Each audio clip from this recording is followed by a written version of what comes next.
Tejer todo lo que te propones. Seguros Equinoxial. 50 años, ve por lo tuyo. Fin de espacio promocional y publicitario. Usted escucha la revista de opinión Democracia.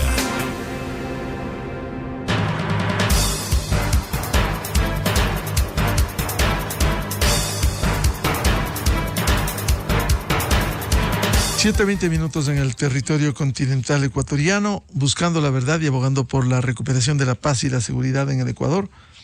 Queremos dar la bienvenida al economista Julio José Prado, exministro de la Producción y Comercio Exterior, y preguntarle ya desde el estado llano, como se suele decir, cómo ve al país y cómo ve esta dinámica en la que estuvo involucrado durante un buen tiempo en la historia reciente de los acuerdos comerciales. Recuerdo el acuerdo de Costa Rica, cómo avanzar en los acuerdos con los Estados Unidos, mucho más complejo, el desarrollo del acuerdo con la Unión Europea y últimamente acuerdos que está por concluirse, que fue parte de este proceso, Julio José Prado, el acuerdo con Corea del Sur. ¿Cómo ve este desarrollo de estos procesos? Gracias, Miguel, por la amable invitación. Saludos a todos quienes nos ven, nos escuchan a través de la señal de Radio Democracia, EXA en todo el país y en el mundo.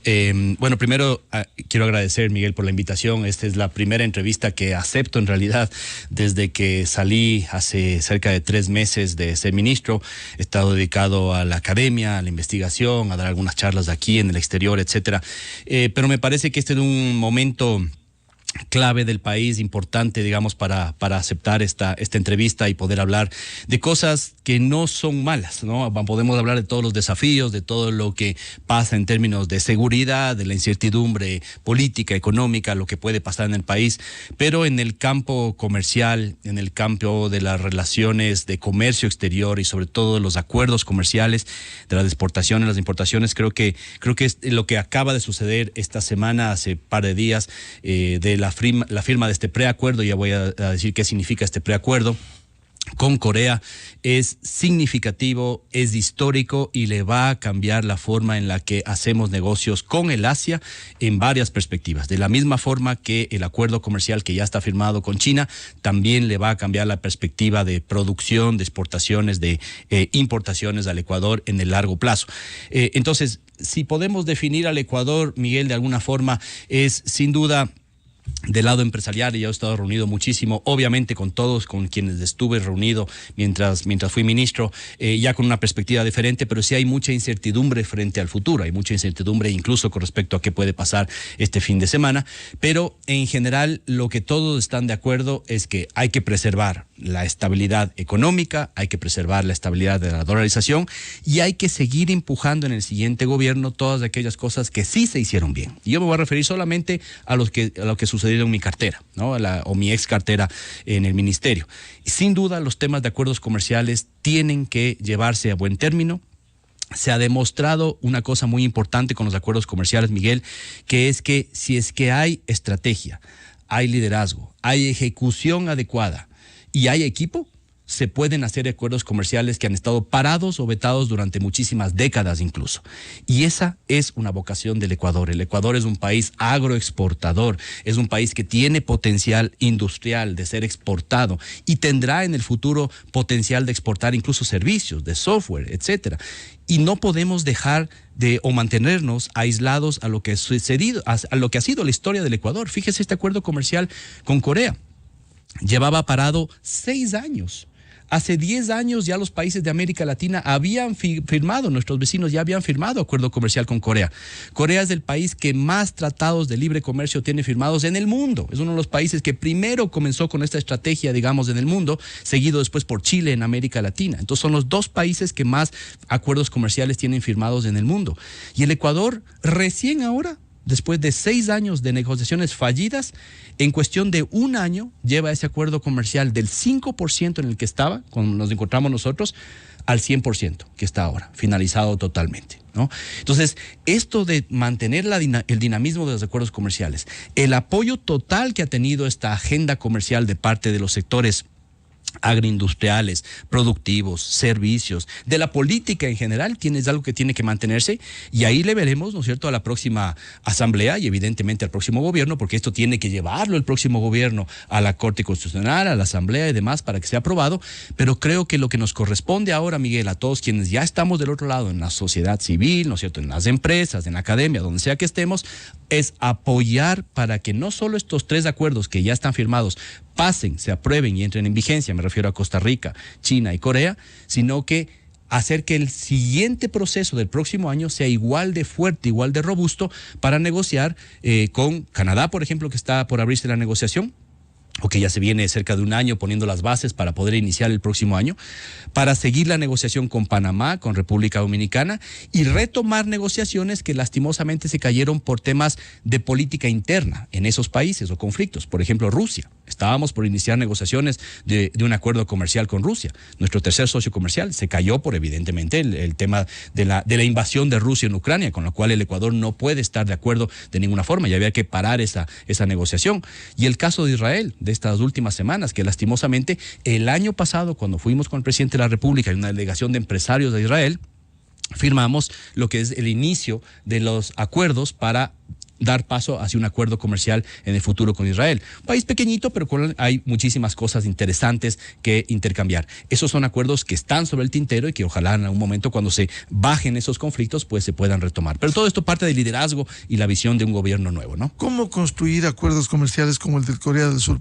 Porque a veces uno pasa el tiempo y ve la firma de un acuerdo, por cierto, muy importante, pero no sabe los detalles, cuál es ese día a día que acumula meses y que logra finalmente un acuerdo positivo. Qué interesante pregunta, Miguel, porque quizás si yo estuviese todavía de ministro no te podría contar todas esas vivencias internas de lo que ha sucedido. Lo voy a contar. Lo primero es el arranque, ¿no? Cuando nos encontramos con el actual ministro, Daniel Legarda, que era viceministro de Comercio Exterior en ese momento, y con el equipo, ¿no es cierto?, nos encontramos con una serie de acuerdos que podían ser parte de esta agenda comercial rápida que estábamos proponiendo. Entre ellos hablamos de Corea del Sur en su momento, pero el tema era que Corea del Sur no quería ni siquiera tener una reunión con el ministro, conmigo en ese momento. ¿Por qué? Porque habían tenido una de las peores experiencias de todos los acuerdos comerciales que ellos han negociado decenas con el mundo. La peor experiencia, dicho por ellos, es la experiencia de negociación que tuvieron con el Ecuador en los últimos 6 años, ¿ya? ¿Por qué? Porque el Ecuador nunca mostró una voluntad real de avanzar. Les decía en las negociaciones, sí, vamos a avanzar. Pasaban 3 meses, 6 meses, se paraban los temas, no había respuesta a las conversaciones, no había, es decir, una informalidad total. ¿Por qué? Porque el gobierno de turno en ese momento no quiso negociar. Este es el gobierno de Rafael Correa en ese momento, ¿ya? Entonces, cuando yo me senté en la primera reunión con el ministro, mi contraparte, ministro de Comercio Exterior de Corea, lo que me dijo es muy fuerte, y me dijo con estas palabras: ¿por qué debería yo creerle a usted que ahora sí quieren negociar un acuerdo comercial? Y lo que le dije en ese momento, le dije, denos un mes y haga que sus equipos técnicos se reúnan con nuestro equipo, ¿ya? Y en un mes usted va a darse cuenta de la voluntad total del gobierno, del presidente, ministro, viceministro y el equipo que negocia, de poder llegar a los mínimos de estándares que ustedes requieren para retomar este acuerdo. Y fue así, Miguel. Esto fue entre febrero y marzo del año pasado. Un mes después se reunieron los equipos. Un mes después me reuní yo con el ministro y el resto ya es de historia, ¿no es cierto? La negociación se retomó, etcétera y demás. Y tan buena fue la negociación en ese año en el cual los equipos estuvieron reuniendo, que en menos de un año se pasó de ese 5% que estaba estancado al 100% de la negociación. Ese es el primer paso, ¿no es cierto? Dar la confianza de que el Ecuador en el mundo estaba mal posicionado. Esa es la realidad, estaba mal visto, de igual forma que está mal visto en varios otros temas, por ejemplo, los temas de inversiones, ¿no?, etcétera, etcétera. A lo largo de este proceso hubo varios momentos en los cuales el acuerdo comercial con Corea podría haberse caído. Y uno de los más recientes fue ahora, cuando la Corte Constitucional, ¿no es cierto?, hizo un fallo parcialmente en contra del acuerdo con Costa Rica. ¿Ya? ¿Por qué tiene que ver Costa Rica, país pequeñito, latinoamericano, nada que ver con Corea? Sí tiene mucho que ver, porque la forma en la que se negocian los acuerdos comerciales son muy similares en su forma, digamos, en los tipos de capítulos. Y tanto Corea como Costa Rica tenían un capítulo muy moderno de atracción de inversiones, de protección de inversiones y demás. Y esos capítulos fueron justamente los que fueron negados o rechazados por la Corte Constitucional en su dictamen de hace un par de meses. Ahí el equipo negociador, el ministro Daniel Legarda encabezado, ¿no es cierto?, y toda la parte diplomática del Ecuador tuvo que moverse muy rápido para renegociar con Corea y renegociar con Costa Rica todo ese tema. Pero fíjese lo que significa para un país asiático, después de venir 6 años que no avanzó, llegar al 100% de acuerdo en el cual estaba incluido un capítulo de inversiones y de pronto decir ahora hay que sacarlo y renegociar y demás porque los políticos en el Ecuador dicen que hay que sacarlo, pues bueno, eso evidentemente no les cayó muy bien. Pero ahí hay una labor realmente formidable del equipo actual, ¿no es cierto?, de negociación, del ministro Daniel Legarda, del presidente de la República reuniéndose incluso con su contraparte en Nueva York hace poco, y muy enfocados todos en que hay que hacer este acuerdo comercial. ¿Qué se decidió, Miguel, al final? Sacar el capítulo de inversiones. Corea aceptó sacar totalmente ese capítulo de inversiones. Ya dará detalles del ministro Daniel Legarda sobre cómo se hizo, qué quedó, etcétera y demás, lo cual es una pena para el país porque significa que la parte de inversiones de Corea, que era tremendamente interesante como una oportunidad que vengan empresas coreanas a invertir, lastimosamente no se va a dar en la fuerza que uno hubiese esperado.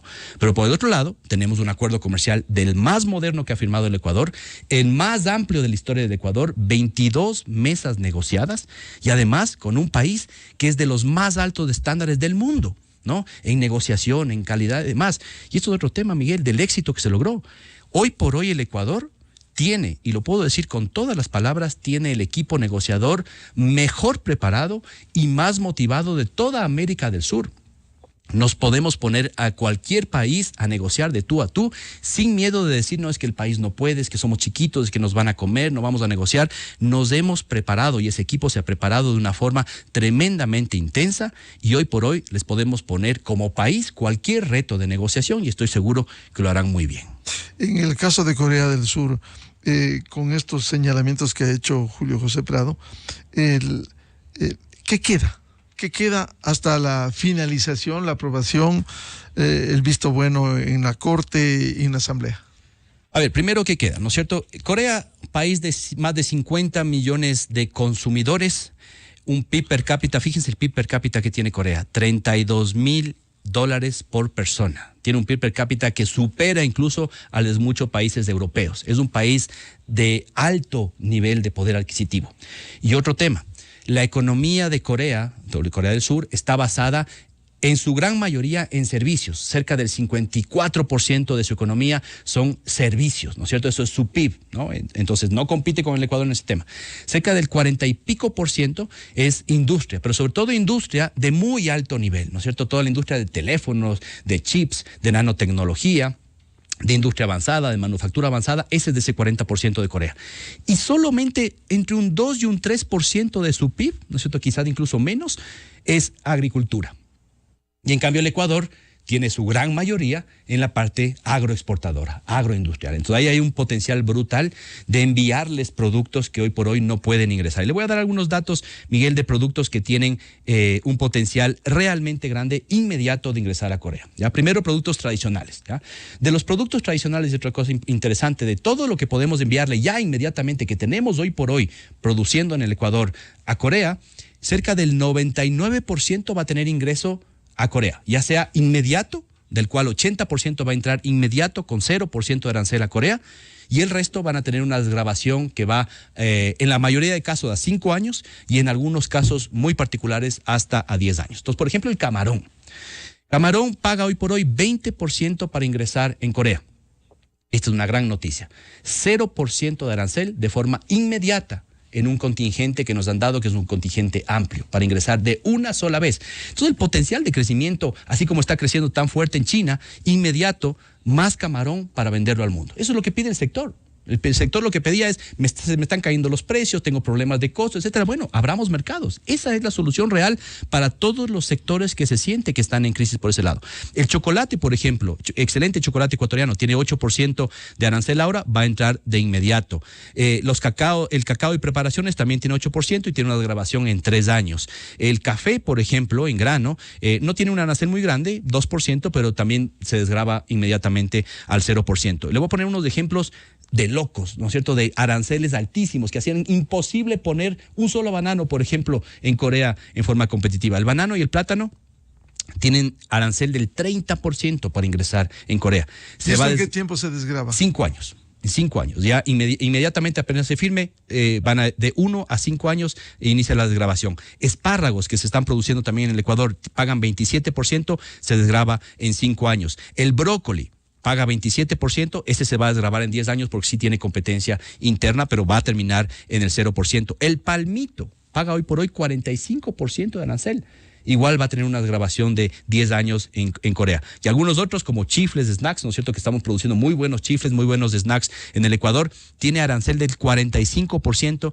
Y óigame, por último, los jugos y las pulpas de frutas tropicales que produce el Ecuador pagaban un arancel del 45%. Imposible venderles nada de jugos de frutas congeladas a los coreanos. Ahora van a tener una desgravación en 7 años. Del 45%, en los próximos 7 años va a llegar al 0%. Entonces, hay un potencial tremendamente amplio. Estos son productos tradicionales. Y en todos los no tradicionales, por ejemplo, Miguel, los que se llaman hoy por hoy los superfoods, ¿no es cierto?, que son los arándanos, que son todos los temas de los snacks saludables, que son todos los temas de las uvillas, etcétera y demás. Todos estos, ¿no es cierto?, incluida la pitahaya, hoy por hoy pagan arancel del 45%. La gran mayoría de esos van a tener entrada 0% de arancel de forma inmediata. Entonces, a ponerse a producir estas cosas, contactarse con ProEcuador, contactarse con las agencias comerciales, contactarse con sus gremios, porque aquí hay un rol de los gremios ya en la siguiente parte y de las empresas.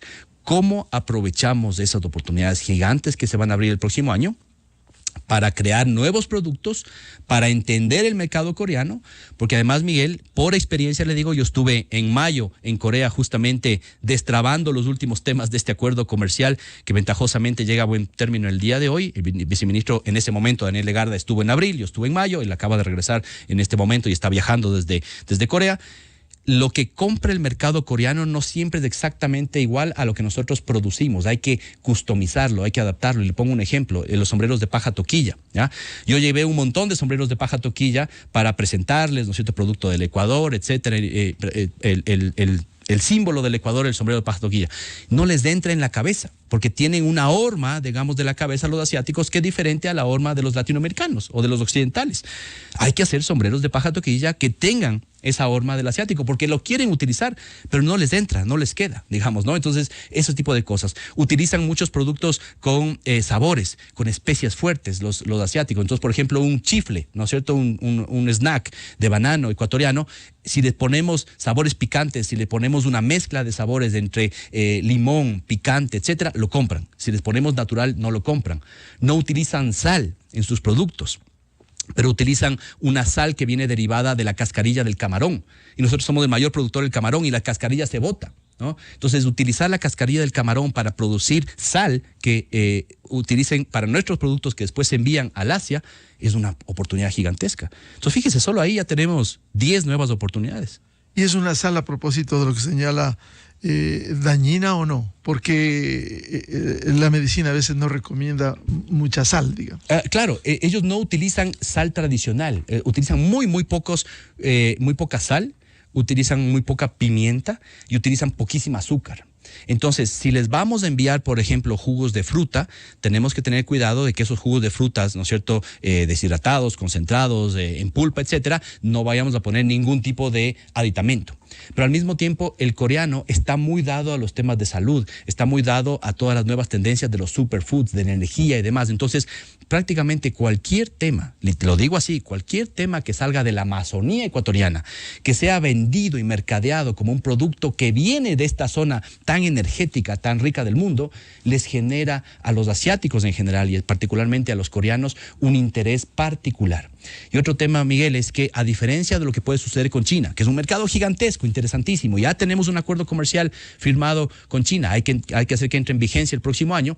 A diferencia de China, el coreano está dispuesto a pagar más precio. Entonces, un camarón ecuatoriano, por ejemplo, que en China se va a vender, digamos cualquier cosa, ¿no? Se va a vender a $5, en Corea ese mismo camarón se puede estar vendiendo $2 o $3 más alto, simplemente por el poder adquisitivo y la presentación diferente que se le puede dar a ese camarón. Entonces, fíjese, hay realmente oportunidades muy interesantes de ese mercado. Y ahí tenemos dos. Y por primera vez en la historia, Miguel, tenemos acuerdo comercial con los dos grandes países del Asia, Corea y China. Eso le va a cambiar la oportunidad a miles de emprendedores en el Ecuador que están buscando dónde hacer cosas, etcétera, con los excelentes productos que tenemos. Y otro tema de ventaja, Miguel, para irnos a otro tema, es la cooperación técnica. Creo que es un capítulo realmente bien negociado, porque por primera vez en un acuerdo comercial, Corea da tanto, ¿no es cierto? Es un acuerdo además de última generación, se llama CECA, ¿no? En inglés, como ellos le llaman en Corea, es un acuerdo de complementación económica, ¿ya? Y es la primera vez que negocian un CECA con un país en el mundo. Esa es la primera vez que se utiliza este modelo de negociación y este modelo de acuerdo comercial, que ellos le llaman un acuerdo de última generación. ¿Por qué es de última generación? Ya supera incluso a los TLCs, a todos los acuerdos comerciales tradicionales, porque incluye 22 disciplinas. Entre ellas, crea un comité para hacer que todos los temas de cooperación técnica, de productiva, en temas de ingeniería de alimentos, en temas de nanotecnología, en temas de servicio y demás, se pueda organizar para que llegue al Ecuador de mejor forma. Y déjeme decirle que en términos de calidad de productos, en términos de sistemas de calidad, no hay nadie mejor en el Asia que Japón y que Corea. Y ahora vamos a tener ese apoyo directo de Corea con plata, con persona, con recursos, que ya viene al Ecuador, pero muchísimo más para ayudarles a los sectores productivos a desarrollarse. He hecho un diálogo con el exministro de Comercio Exterior y Producción, Julio José Prado. Nos ha detallado estas tareas importantes hasta llegar a los acuerdos comerciales. Sin embargo, mencionó un tema que quiero profundizar: el rol de los gremios y las empresas. Aquí pasa por una palabra que a veces no se la entiende, la necesaria competitividad. Hoy vivimos desde hace 23 años como moneda el dólar, que es muy importante, que ha obligado, más allá de la ventaja comparativa, la ventaja competitiva. ¿Cuánto juega la competitividad y el rol que deben emprender los gremios y las empresas? A ver, hablemos sobre eso, Miguel. Primero el Ecuador, le debe estar muy agradecido al sector empresarial en su conjunto y especialmente a los gremios por su participación en los acuerdos comerciales que he mencionado. En los últimos 2 años se creó algo que no existía antes, que es el cuarto adjunto de negociación privada. Es una idea tomada de Chile, ¿no? Yo estuve en Chile con parte de mi equipo hace cerca de 1 año y medio, ¿no? Quizás un poquito más, cuando hubo el cambio para el presidente Boric, y ahí logramos acercarnos con ese equipo negociador chileno que hizo todos los acuerdos comerciales de Chile en su momento, entre los 90s y los años 2000, ¿no es cierto? Y ellos lo que recomendaron, y también estaban ahí representantes del sector privado, recomendaron crear este cuarto adjunto de negociación. Es una especie de cuarto espejo. Entonces, ¿qué hace el cuarto adjunto de negociación privado? Primero, manejado por el comité empresarial, ¿ya? Lo que hace es ayudar a que internamente todos los sectores se alineen con los objetivos de ese acuerdo comercial y llevar las negociaciones, que obviamente se hacen solamente a nivel público, no pueden participar directamente en las negociaciones, les trasladan eso a los gremios, lo permean y lo llevan a nivel del país. Esa labor de ese cuarto adjunto de negociación privado no existía antes en el Ecuador y es algo, Miguel, que tiene que quedarse en el largo plazo porque ha funcionado muy bien. Sin ese cuarto adjunto, y hay que aceptarlo y admitirlo, no se hubiese logrado llegar a este nivel de negociaciones tan rápidas que hemos tenido, porque ellos aguantaron el peso de gremios y de industrias que, claro, que son muy defensivas y que no querían acuerdos comerciales, ¿no? Y claro, lo otro es que se hizo una muy buena estrategia del ministerio en el viceministerio de Industrias, ¿no es cierto?, en el otro lado del ministerio, para hacer una agenda interna de competitividad, una agenda de clústeres, una agenda de reducción de costos, una agenda de calidad, y esta agenda complementada logró hacer que los acuerdos comerciales puedan ir más rápido. Si no hubiésemos tenido esta agenda interna de competitividad, los acuerdos comerciales no hubiesen avanzado más rápido. Pero lo que sí es cierto, Miguel, es que ahora, de aquí en adelante, el rol de los gremios no va a ser mucho menor, va a tener que ser mucho más grande, porque son ellos quienes van a tener que defender, quienes ya no están en el gobierno próximo, los ministros del equipo ya no estará en el gobierno próximo seguramente, y son ellos desde el lado privado que tienen que defender esto que se ha ganado para el país y además exigirle al próximo gobierno que retome negociaciones comerciales con la misma velocidad. Porque, Miguel, algo que nos decían antes es que no se puede negociar, que ellos no quieren negociar. Canadá, ¿cuándo va a negociar con nosotros? China, imposible. Costa Rica, imposible, etcétera y demás. No es cierto. No es cierto. Si es que algo puedo yo decir y dar fe, es que si es que hay un buen equipo, si es que hay liderazgo, si es que hay apoyo presidencial, ministerial y hay un buen equipo trabajando, las negociaciones se van a ir dando, porque hay interés, todavía están ávidos los países en negociar y juntarse al Ecuador y tenemos excelentes productos que podemos trabajar. Entonces, lo que sí le puedo decir es que esto es competitividad, Miguel. Esto es competitividad. ¿Por qué? Porque es una política que abre nuevas oportunidades, que baja costos de producción, no lo hemos hablado, pero los acuerdos comerciales de China y de Corea van a bajar costos de producción en materias primas, insumos, bienes de capital, vehículos de trabajo, que van a venir con un arancel mucho más bajo. Eso es lo que pide el sector productivo. Lo que no puede pasar en el Ecuador es volver a esa política de que pensar que la competitividad implica proteccionismo. Implica cerrarnos al mundo, implica no hacer acuerdos comerciales. Eso no puede volver a pasar, peor en un mundo post-COVID en el cual evidentemente estamos compitiendo en unas condiciones mucho más complicadas que las que competíamos antes. Y por último, Miguel, decir que las exportaciones del Ecuador son las de estrella hoy por hoy de toda la composición del PIB.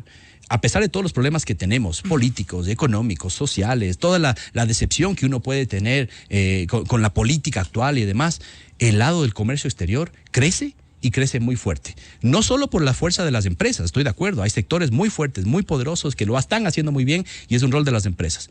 Pero el gobierno en estos últimos 2 años y nosotros desde el ministerio hemos abierto puertas, hemos abierto nuevos mercados, las oficinas comerciales en el mundo, abriendo oportunidades para colocar productos que no existían antes. Entonces es un rol público-privado y ese tipo de diálogo que no existió durante mucho tiempo entre lo público y lo privado tiene que mantenerse, porque ese es el camino del país. Así como Julio José Prado nos ha hablado de estos hechos positivos, de esta construcción denodada, permanente, diaria, intensa en los acuerdos comerciales como el caso de Corea del Sur.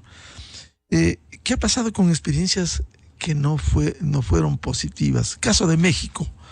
¿Por qué no se llegó al acuerdo? Allí también hubo un cuarto adjunto y escuchamos voces que cuestionaban el acuerdo en algunos sectores como el industrial.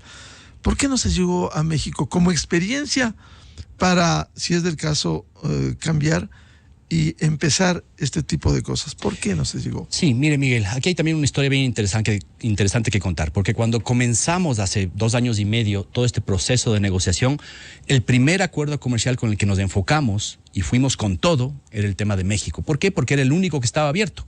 Cuando iniciamos el gobierno hace 2 años y medio, ese acuerdo comercial estaba en cerca de un 40% de avance, ¿ya? Y se lo llevó, como lo he dicho y lo dije aquí en los micrófonos cuando era ministro, se lo llevó al 99%. Y ya decíamos, ya no falta casi nada, faltaba camarón y banano, ¿no es cierto?, para poder ingresar en ese mercado. Claro. Ahí recordamos, si no está cerrado todo, no está cerrado nada. Correcto, si no está cerrado todo, puede estar en el 99.9%, que si no está firmado, esto que se hizo en Corea el día de hoy, si no está esa prefirma sacramentada, todos estamos de acuerdo, no se ha terminado la negociación, ¿no es cierto? ¿Qué pasó con México? Yo creo, ya reflexionando, habiendo salido del gobierno, le puedo decir que en el caso de México, México le jugó al Ecuador de la misma forma que el Ecuador le jugó a Corea del Sur. Es decir, nos estuvo dando vueltas durante mucho tiempo, pero en realidad nunca quisieron cerrar ese acuerdo comercial. Porque para México, para la economía mexicana, el camarón y el banano representan menos del 1% de su PIB. Y México tenía muchísimo que ganar en inversiones, en el sector telecomunicaciones, en el sector minero, petrolero, en el sector manufacturero, en el sector de vehículos, en el sector de venta de alimentos y demás. Ahí es donde estaba lo fuerte de México. Y se enfrascaron las negociaciones por una posición personal y en realidad política, a nivel incluso presidencial en México, que hizo que cuando ya parecía que teníamos una negociación y íbamos a poder acceder con un poquito, una cuota chiquita de camarón y de banano, pero suficiente buena para el Ecuador para cerrar ese acuerdo comercial, a nivel presidencial, a nivel ministerial, se echaron para atrás. Y esa es la realidad, Miguel. Y desde ahí, lastimosamente, las relaciones ya no se han retomado. No sé si es que en los últimos meses habrá habido alguna conversación o no, yo lo dudo, pero esa es la realidad. Está virtualmente congelado eso. Entonces, pero ese acuerdo incidió la posición política de un gobernante como AMLO que tiene una posición diferente con el gobierno actual, pero no midió lo que los chinos en su momento dejaron con Deng Xiaoping. Hay que mirar la parte económica por aquí y la parte política, aunque se mantenga el partido único. Mire, yo durante todas las conversaciones que tuve, fueron conversaciones realmente muy respetuosas, de muy alto nivel, con dos ministras diferentes de economía allá, porque son las que negocian los acuerdos comerciales. A nivel de viceministros tuvieron una excelente relación, los dos presidentes tuvieron una excelente relación y creo que la siguen manteniendo durante los últimos 2 años y medio. Pero sí es cierto que siempre había este fantasma, ¿no es cierto?, de las posiciones políticas. Sí sabíamos que había gente ahí opuesta a que México llegue a un acuerdo comercial con el Ecuador por posiciones dogmáticas y políticas, es cierto. Yo no puedo aseverar si que al final eso pesó más o menos, pero sí le puedo decir que fue una pérdida realmente fuerte de hermandad, digamos, entre los dos países, de los canales políticos, de los canales diplomáticos y sobre todo de canales empresariales. Los dos sectores empresariales de los dos países estaban apoyando muy fuerte las negociaciones y lastimosamente eso quedó ahí. Entonces, ¿qué tiene que pasar, Miguel? Yo creo, evidentemente, vendrá un nuevo gobierno en el Ecuador, pero mientras se mantenga el gobierno actual mexicano, presidido por el presidente López Obrador, será muy difícil poder cerrar esa negociación. Creo que habrá que esperar a un nuevo gobierno en el Ecuador y un nuevo gobierno en México. Lo bueno es que ya está todo avanzado, es decir, no hay ningún desacuerdo en ese 99%. Habrá que ponerse de acuerdo en eso que falta, que es camarón y banano, pero usted me entenderá y todos quienes me escuchan, alguien decía, ¿y por qué no cierran sin camarón y banano? Al final le vendemos tan poco a México que eso fue una decisión estratégica, y debo decirlo clarísimo, del presidente de la República. Y fue muy buena. Porque yo en algún punto, con el viceministro incluso decíamos, oye, cerremos México sin esos dos productos. Al final no son tan importantes, digamos, dentro de lo que le vendemos. Y vamos al Asia, y vamos a Corea, y vamos a China. Claro. Ahí sí que hay interés. Y no perdamos la oportunidad de tener un acuerdo comercial. Si hacíamos eso y cerrábamos ese TLC de México sin esos dos productos, no teníamos TLC y acceso al mercado para camarón, banano, pesca, para China y para Corea, porque los chinos y los coreanos estaban viendo cómo negociábamos pues con México. Claro, era el mismo momento. Y eran condiciones diferentes. Absolutamente. Con ellos sí. Con ellos sí. Entonces, uno no puede mostrar debilidad en una negociación, una postura, y después darse la vuelta al resto del mundo y decirle, no, ahora yo sí quiero, a México no le puse camarón y banano, les dejé que se me lleven mis productos de estrella, pero a ti sí te lo quiero ofrecer. No, pues entonces, porque esos son productos rehenes en cada negociación, Miguel, eso es otro tema. Como somos tan buenos en camarón, en banano, en chocolate, en cacao, en brócoli, ¿no es cierto?, en pesca, en atún, esos inmediatamente son productos rehenes. Así no le interese al otro mercado, en la negociación los van a tener hasta el final, ¿no? Y van a decir, no te lo voy a dejar entrar, no te lo voy a dejar entrar. Y ahí es donde viene el arte de la negociación política, económica y diplomática. Y déjeme decirle que en Corea hubo un gran rol también de la Cancillería. La Cancillería ecuatoriana muy metida aquí, muy metida allá, buscando otros canales más allá de lo comercial, para que logremos ir. Entonces, fíjese, elección de Corea y todos los acuerdos. Esencial tener una relación entre sector público y privado, ¿no es cierto? El comité de negociación privado, a través del comité empresarial, se reunió constantemente aquí y eso ayudó. La relación interna, tener una muy buena negociación interna con otras carteras de Estado. Con agricultura, por ejemplo, poderse poner de acuerdo sobre cómo vamos a hacer las aperturas comerciales para que no afecte al Ecuador, pero que sí podamos abrir hacia el exterior. Y después, las negociaciones internacionales, la parte política, la parte diplomática, la parte de liderazgo de esos acuerdos comerciales. Es algo, Miguel, que yo espero algún rato escribir un caso sobre esto, ¿no es cierto?, para poderlo dictar en algunas maestrías y demás, porque creo que hay algo que enseñarle al Ecuador que se quede y aprender de lo que sí se hizo bien durante esta época. Lo que uno no termina de entender, por cierto, esas son las negociaciones que teniendo un peso específico de casi menos del 1% con México de camarón y banano, no se haya podido llegar al acuerdo. Ahí entra la duda, uno, de la mano política que pudo haber incidido. Miguel, nosotros estábamos muy, muy abiertos y dispuestos a seguir negociando, a avanzar. Hicimos, créame, todo lo posible para poder avanzar. Ahí hubo un trabajo conjunto muy, muy directo de la Cancillería del Ecuador y del Ministerio, en ese momento yo como ministro, y en algunos momentos con los dos últimos cancilleres que hemos tenido, ¿no es cierto? El canciller Holguín y el canciller Manrique. Con el canciller Holguín viajamos en varias ocasiones a México, los dos solos, hicimos viajes de ida y vuelta, literalmente. Viajamos a las 12 de la noche, llegamos a las 5 de la mañana, negociamos, abrimos temas, nos reunimos a todo nivel y regresábamos en la tarde. Ese nivel de viaje de así relámpago hacíamos para tratar de destrabar las cosas.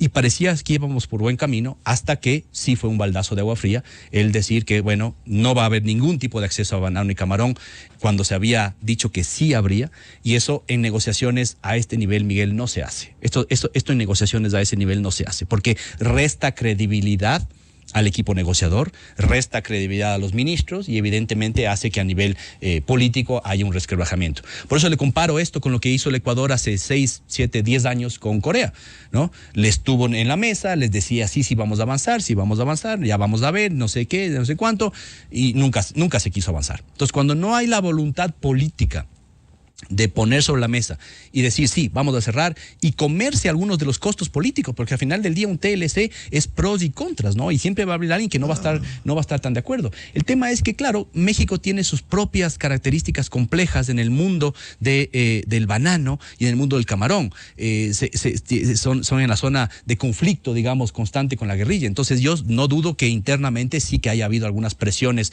complicadas en México, pero déjeme decirle que todo el sector automotor de México, el sector petrolero, el sector minero de México, el sector de telecomunicaciones, todos ellos tuvieron comunicaciones constantes con nuestro equipo incluso para tratar de abrir esas puertas y que al más alto nivel en México se lleve a ese acuerdo. Porque recuerde, Miguel, que no solo nos interesaba México a nosotros, sino que nos interesaba la Alianza del Pacífico, ¿no? La Alianza del Pacífico era interesante porque iba a permitir acceso a este grupo conformado por Perú, por Chile, por Colombia y por México, justamente. Ahora, lastimosamente, Alianza del Pacífico sí que ha perdido algo de fuerza, ¿no? Justamente por temas dogmáticos, y es una pena, porque es un muy lindo acuerdo comercial al cual el Ecuador sí que quiere ingresar. Entonces, ahí hubo una decisión también estratégica de decir, a ver, ¿vamos con todo con México? ¿Esperamos hacer ese acuerdo y después negociamos con otros? No, la decisión fue, vamos con todos al mismo tiempo. Y uno dice, ¿cómo es esa locura? Así que el que mucho abarca, poco aprieta. No van a poder negociar con tantos países al mismo tiempo, porque estábamos negociando con 4 países al mismo tiempo, con México, con Corea, con China, con Costa Rica, y al mismo tiempo abriendo otros acuerdos con Panamá, con República, y viendo qué más se podía hacer. Si nos hubiésemos quedado solamente con la visión de vamos con México, no hubiésemos tenido México, no hubiésemos tenido Corea, Costa Rica y China. Fue una buena decisión el armar equipos de negociación, como se llaman estos, personalizados, ad hoc, con excelentes negociadores, ¿no es cierto? Cada acuerdo comercial tuvo un excelente negociador líder que trabajó con el sector privado, con el sector público, y esto nos lleva a decir, ratifico, que tenemos hoy por hoy el mejor equipo de negociadores de América Latina. El caso de la Alianza del Pacífico, sí se observó la injerencia política cuando se deterioraron las relaciones entre México y Perú por un cambio en el Perú, cambio político interno. Es decir, ahí era la mano de López Obrador precisamente cuando cuestionó. Él reivindica el respeto a la soberanía, pero se metió sus narices en la situación interna peruana. Eso de alguna manera también dañó este ambiente en la Alianza del Pacífico. Mire, la Alianza del Pacífico está en un punto complicado hoy por hoy, porque justamente estas discrepancias políticas y dogmáticas que no deberían tener ningún sentido en un acuerdo comercial de esa naturaleza, porque es un acuerdo comercial, sí que ha afectado, sin duda. Incluso el traspaso de la presidencia pro tempore de la Alianza del Pacífico tenía que pasar de México a Perú, ¿no? Y no se hizo por consideraciones políticas. En ese mismo instante, el Ecuador estaba justo enterándose que la negociación con México no iba a avanzar. Esto fue en diciembre del año pasado, ¿no? Diciembre, enero, inicios de este año. Y claro, lastimosamente, la Alianza del Pacífico ha entrado en esta dinámica un poco más lenta. Sé que los sectores empresariales de cada país, primero, están muy preocupados, segundo, están presionando para que no se pierda ese dinamismo. Pero fíjese la buena estrategia que siguió el Ecuador en ese sentido. En lugar de enfrascarnos, primero en tratar de entrar a la Alianza del Pacífico con México y después de esperar y tratar de buscar algo ahí, lo que dijimos es, vamos directamente al Asia. La razón de ser de Alianza del Pacífico es mirar hacia el Asia. Y lo que dijimos es, ¿para qué tenemos que esperar nosotros a Alianza del Pacífico para después negociar y entrar al Asia? Vamos directamente. Y le buscamos a China, y le buscamos a Corea, y le buscamos a Japón, y le buscamos a Singapur, que son países que seguramente en el futuro se podrá buscar acuerdos comerciales. Pero eso nos llevó a buen puerto. Si esperábamos a que se destrabe este nudo político, dogmático que tiene hoy por hoy Alianza del Pacífico, seguramente no hubiese avanzado. Entonces, otra lección, poner el pragmatismo por sobre los temas, digamos, dogmáticos, sobre los temas políticos. Los acuerdos comerciales le hacen bien a la gente de la calle, al consumidor, a las familias ecuatorianas, a las empresas. Y esas empresas y ese consumidor no vive de política, no vive de dogmas, vive de hechos concretos. Y creo que eso, Miguel, fue clave en el Ministerio de Producción y Comercio Exterior para poder avanzar. Y el otro hecho clave es que hubo continuidad. Hubo continuidad, en mucha gente dice, no hay cómo mantenerse con gente que estuvo en los gobiernos anteriores. Falso.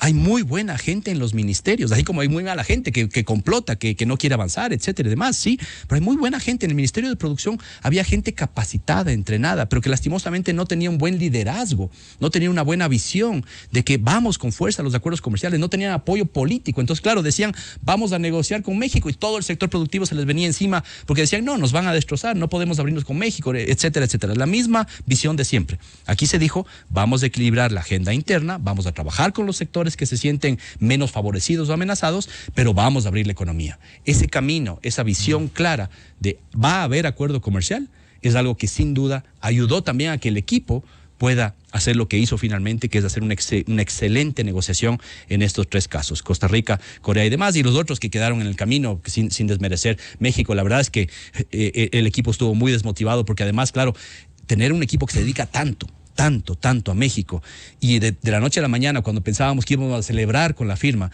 nos dicen una noche, se acabó. El shock que genera eso en el equipo, que además está buscando negociar con los gigantes asiáticos. ¿Será que soy yo? ¿Será que negocié mal? ¿Será que pasó algo? Viéndolo hacia atrás, Miguel, no hubo nada más que pueda hacer ni el Ecuador, ni el presidente, ni el equipo negociador, ni yo, porque recordará usted, el presidente viajó varias veces a México, personalmente. Negociamos con el presidente, negociamos con la ministra, negociamos varias veces. Ya no se podía hacer nada más. En el caso de México, para pasar a una visión general de estos acuerdos, Julio José, el tema industrial y la metalmecánica fue superado, y el único obstáculo fue camarón y banano. Sí, en el tema metalmecánico se estaba llegando, a ver, como usted dijo al principio, Miguel, muy claramente, nada está negociado hasta que todo está negociado. Entonces ya había un preacuerdo en la parte de metalmecánica y en la parte de vehículos, que le iba a dar, ¿no es cierto?, que le iba a dar un tiempo suficiente al sector automotor y metalmecánico, más de 10 años, en este caso era hacer la negociación superior a 10 años, para que tengan una protección arancelaria, digamos, ¿no es cierto? Y después se iba esto a negociar en función de cómo se mantengan el acceso a mercados de camarón y de banano, ¿no? Siempre está un lado y el otro, hay que mantenerlos. Y sí es cierto, el acuerdo comercial con México y la forma en la que Alianza del Pacífico se maneja, porque ellos lo que dicen es ningún sector puede estar excluido de la negociación. Entonces era muy difícil esa negociación también a nivel interno, porque a diferencia de México, fíjense ustedes, y lo pongo un símil con China y con Corea. Con China y con Corea se lograron mantener exclusiones, es decir, que no están incluidas en la negociación, exclusiones para más de 700, casi 900 productos con China y cerca de 600 productos con Corea. En Corea, por ejemplo, están excluidas varias partidas muy sensibles del sector, o en China sobre todo, ¿no? Del sector metalmecánico, del sector automotor, del sector plástico, del sector textilero, por ejemplo, ¿no es cierto?, que se sentía muy afectado por China. Esas no entraron en la negociación. No significa que China no puede mandarlos y exportarlos y nosotros comprarlos de China, pero van a tener el arancel que tienen hoy por hoy. En México no era así. En México, claro, por las condiciones de Alianza del Pacífico y de las negociaciones con México, cuando un país ingresa a Alianza del Pacífico, no puede haber ninguna exclusión. Puede haber tiempos de desgravación más largos, todo lo que usted quiera, pero no puedes excluir productos. Y ahí iban a estar todos los productos, ¿no? Pero las sensibilidades con el resto de Alianza del Pacífico son menores, porque ya tenemos TLC con Chile. Ya tenemos acuerdo comercial con Perú y con Colombia, y solo nos faltaba con México, ¿no? Entonces era un lindo acuerdo también, digamos, que además le revivía a todo este regionalismo del cual tanto se habla a nivel internacional. Pero eso es cuando vemos la práctica y la palabra, ¿no es cierto? Una palabra bonita es hablar del regionalismo, de los latinoamericanos, de que somos hermanos, de que hay que seguir creciendo y demás. Cuando lo vemos sobre la mesa y ya decimos, oye, a ver, vamos juntos, abramos nuestros mercados, vamos, compitamos, no me pongas trabas. Ahí es cuando se ve la realidad, ¿no es cierto? Pasamos de los discursos a la práctica. Y esa práctica, lastimosamente, en buena parte de América Latina, no se está cumpliendo. ¿Se siente satisfecho, Julio José Prado, de lo que se pudo hacer? Mire, creo que faltó... ¿Y cuáles quedan los desafíos? A ver, en términos generales del ministerio, yo creo que sin duda que faltó más tiempo, ¿no es cierto?, para desarrollar. Tuvimos muchísimos temas en contra, las paralizaciones, tuvimos riesgo país que se disparó por las nubes y entonces hizo que la agenda, por ejemplo, de inversiones no sea lo fuerte que me hubiese a mí gustado, ¿no es cierto? Hicimos todo lo posible también ahí. Ecuador Open for Business, fuimos al exterior, recompusimos la imagen del Ecuador, tratamos de pasar leyes, nunca pasaron las leyes de zonas francas, las leyes de inversiones y demás. Entonces, sin esas leyes era muy difícil avanzar. Yo diría que en ese campo de las inversiones me queda un sabor agridulce. Y creo que el próximo gobierno ojalá tenga la capacidad de pasar esas leyes, la ley de zonas francas, la ley de alianzas público-privadas y demás, y mejorar ese entorno para que vengan esas inversiones bajando un poco el riesgo país. ¿Dónde me quedo muy satisfecho? En los 3 otros viceministerios.